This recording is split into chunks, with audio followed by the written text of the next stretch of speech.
আমরা যারা আসছি সবাই এখানে সহযোগী নাকি? সহযোগী সমাবেশের কথা বলা হয়েছে, মানে সহযোগী, তার মানে আমরা জামাত ইসলামকে সমর্থন করি। কি বলেন?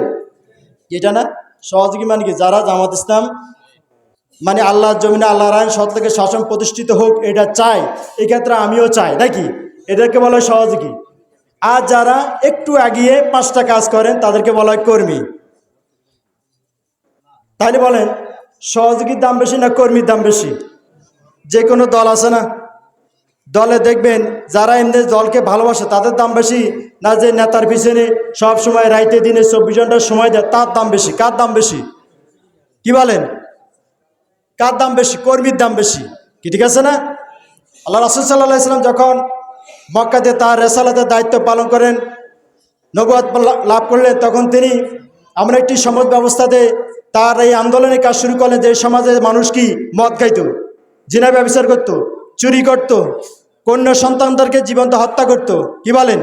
অন্যায় কাজ করতো, জুলুম নির্যাতন সবগুলো ছিল তার এই আইয়ামে জাহিলিয়াত আরব দেশে। কি বলেন?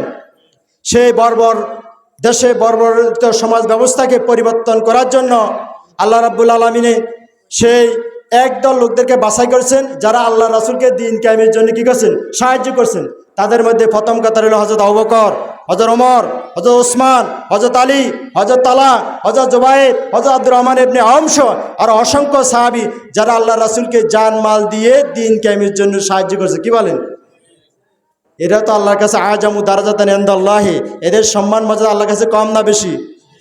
10 জন সাহাবী যারা আল্লাহ থেকে দুনিয়া দেখতে জান্নাতের সুসংবাদ পাইছে তাদেরকে বলা আশারায়ে মুবাশশারা নাকি? তাদের মধ্যে একজন আছে হযরত ওমর, যে ওমর মাঠে বকরি চড়াইতেন। কি বলেন? মাঠে বকরি চড়াইতেন, সাধারণ লোক ছিলেন, কিন্তু সে ওমর যখন ইসলামের পতাকা তকলে আসলেন আল্লাহ রাব্বুল আলামিন তার শান মর্যাদা এত উঠে নিয়ে গেছেন।